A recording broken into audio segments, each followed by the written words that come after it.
All right, let's keep going. So in the news in the morning this morning, morning call obviously was open to everybody. If you missed it, there is the morning call recording is up if you want to go listen to it. But we talked about a few things that were kind of important today.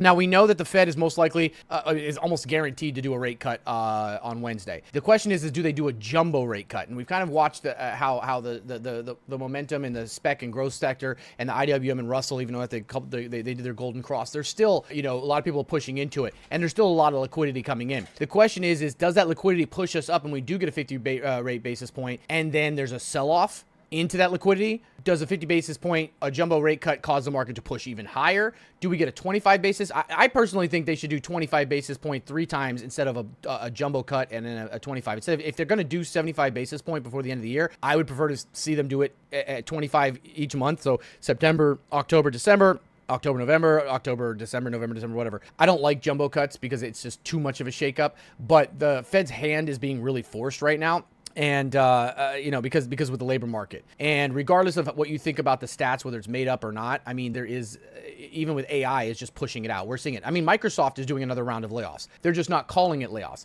Microsoft is now putting a return to office mandate of 3 days per week. That's just a way of doing layoffs now because everybody's been working from home and virtual for so long that that there's a certain number of people that are going to have to quit their job. And that's a way of getting layoffs without doing it. So that's the concern right there. Now, we do have some mixed bag. We got Jamie Dimon saying that the economy is going to get hurt. We've got UBS coming out and saying the chances of recession are over 93% now. Citigroup says they don't think so much. That's just where we're at right now. And, spending is still high, right? Spending is still very high. Consumer spending is high. But remember, 40% of people, of earners, account for 60% of all spending too. So you may not actually see it hit the economy if people in lower levels are losing their job and whatnot. But, it's once you get into the upper middle class and upper middle class layers of layoffs, that's when there's a concern for the economy. And because of AI and other things and businesses cutting their jobs with tariffs and whatnot with profit margins, there is a chance that could happen. And that's what concerns me. Nothing makes me think that the market is going to leg down or go bearish until we start seeing the consumer not able to continue to buy. One of the stats that I look at that a lot of people really don't, but I think is under or overlooked a lot is average hours worked, right? Because layoffs happen. There's surges in hiring like COVID, and there's times where it's cut and there's ebbs and flows. But if you start seeing the average hours worked go down, that means it's not accounting for people that are hired and fired. It's talking about the people that are there are working less per hour or working less amount of hours. And that is one of the biggest recession indicators that a lot of people don't talk about. How many people are living paycheck to paycheck? Here's the problem. You can look at a stat and you can interpret it any way you want. The question is how many people are living paycheck to paycheck, but how many people are living paycheck to paycheck because they spend too much and they have a spending problem? 1/3 of people making over $250,000 a year in America are living paycheck to paycheck. And some of that has to do with the fact that they're living in high cost of living areas. Others, it's because Americans have a spending problem. Americans are terrible with their money. Okay.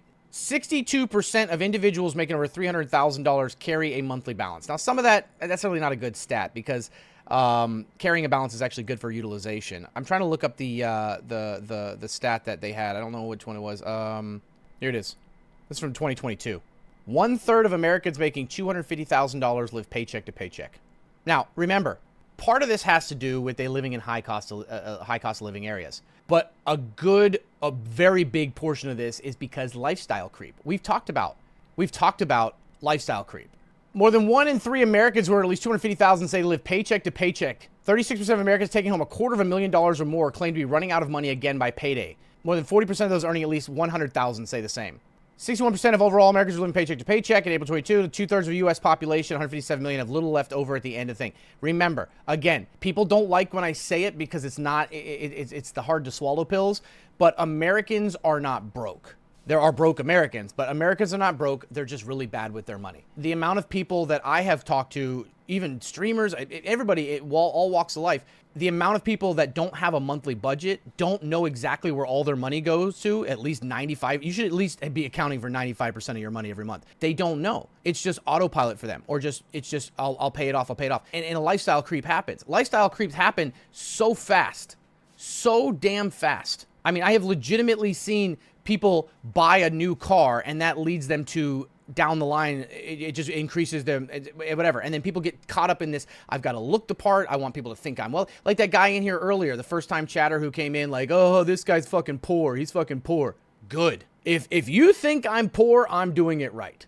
Now, this isn't what poor looks, which means you've never seen a poor person. But if I don't give off the image that I'm, doing very well, then I'm doing it right. That means it's a reminder, hey, you're doing the right thing. Because I don't feel the need to show, which is kind of my job. I should be doing it, but I don't feel that need. Maybe it's because I come from poverty, but it's just one of those things. But there are people out there that feel the need to prove and show that they're doing good. And it's like, I have to have a nice car, I have to have a brand, this nice watch, and I have to have brand name clothes, and I have to have brand new shoes, and I have to have this and this and that and that, because I want people to know or think I'm doing well. And you get conditioned to that. And it's not even your fault. I mean, 50% of the reason is because people don't have, financial education, like real financial education. And the other 50% is because that's what you're integrated with all day, every day. It's be this, do this, look like this, own this, eat this, party here, look at these women, look at these guys, look at this, look at this. This is what you want. They're going to want you this. They're going to need this. You're not going to, this is going to get you that. And then that actually becomes the reality, because the opposite side is you don't want to be with this person if they're not this, that. And it's just a cycle. And so between not having financial education and having that, it just becomes a lifestyle. One of the things I try to preach, and people say, hey, if you go back to your 18-year-old self and he had to actually listen, what's the one piece of advice that you would give him? And that is, just because you make more doesn't mean you have to spend more. And that's just like a mind fuck for people, right? Like I always tell people, if you are living okay, comfortably, or at least close to it, and you get a raise at work, you don't immediately need to up your lifestyle by that amount of money. Up your lifestyle by half of that amount of money. Enjoy your life. You only get one of them. Enjoy it. Have another vacation. Do something nice. Buy yourself something nice. But take the other half of that and use that towards your future and your retirement and your debt and stuff like that. So you can have a little bit of both. But problem is it's like all or none. All right? It's all or none. Basic universal income fixes this. I disagree. I still think the idea of basic universal income is it only just rises the water for everybody and lifts all boats, and boats are prices. But again, to each their own. I still think that as far as for workers, the way that I talked about how you would increase the spending power for people on the lower levels of income would be to, instead of doing a tax cut for everybody, because then it's top heavy, is to raise the standardized deduction on your taxes. Now, people will say, well, Stocky, that only accounts for people that are working. What about the people who aren't? We're talking about tax cuts, and how tax cuts can actually, the ones for people that are working, how it can benefit people on the lower levels. These tax cuts that politicians talk about, whether it's the Republicans or the Democrats, they talk about it in a very broad way, and it ends up being top heavy, no matter how you do it. It just ends up being top heavy. Instead of doing a tax cut, I would recommend, if I was a politician, I actually want to get it done, I would recommend a higher standardized deduction, because then you actually give everybody the same amount of tax return, but it's significantly more to people at the bottom. Of welfare? Aren't politicians the biggest recipient of welfare? No, corporations are, if you want to talk about a dollar amount. Politicians generally are raising money via individuals and corporations, so you wouldn't call that welfare, because it's not coming from a collective pool from people that are paying into it, like forced to be paying into it, because it's voluntary. But if you take by the actual definition of welfare, okay, you take the actual definition of what welfare is, yes, corporations would be the biggest beneficiary of welfare, right? Because they get subsidies and tax credits. I mean, look at farm subsidies. I mean, look what's going to happen with soybeans this year. Think about it for a second. The soybeans, because of the trade shit going on, and what's going on with tariffs and everything going on, soybean exports from the United States are down almost 50% this year. Almost 50% this year. Someone has to pay for that, right? So what are they going to do? Remember the cheese caves? I know I bring it up a lot. I think it's a cool piece of knowledge most people don't know, but it's a similar type thing. We're probably going to see, if you're a vegan or vegetarian, you might see cheaper prices, because they're going to have to flood the market with soy. And, after reading some of you guys in chat, I feel like it's already flooded. But, they're going to have to flood the market with soy. And that's a big thing, because the government is going to have to subsidize that difference from the farmers. So guess what? That's technically a form of welfare, right? Technically a form of welfare. Look at corporations who get tax credits for in everything. That's a form of welfare. Now, I'm not trying to be some tanky here where I'm like, corporate welfare queens need to be brought down. Oh, not any of that shit. But if you oh, I forgot to take off my tags. If you think about it, they are, I mean, it is. And that's why, I understand why people are upset when individuals and people abuse the welfare system. And it's very right nothing wrong with being upset about that.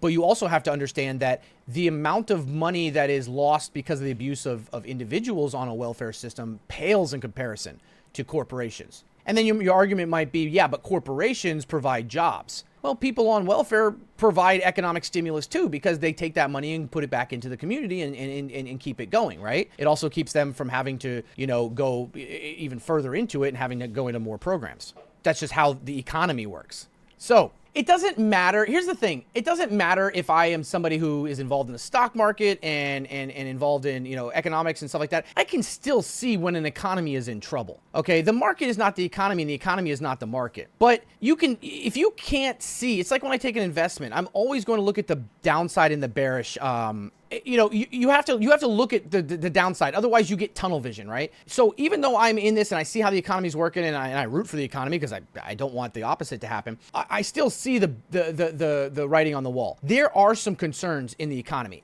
A lot of it's blown out of the way. Okay. A lot of it's blown out of proportion because of the way that rhetoric is online and whatnot. Credit card debt is high, but compared to wages, it's being serviced, right? There's no home problem right now. I mean, yeah, there's a pricing problem, but like there's no problem of a crash because everybody's locked in at low rate with a lot of equity in their home, so you're not really worried about that. Consumer debt on cars and financing is kind of an issue right now, but it's not something that can't be absorbed. Student loan debt is something that's concerning me, especially with the new changes with the new tax bill.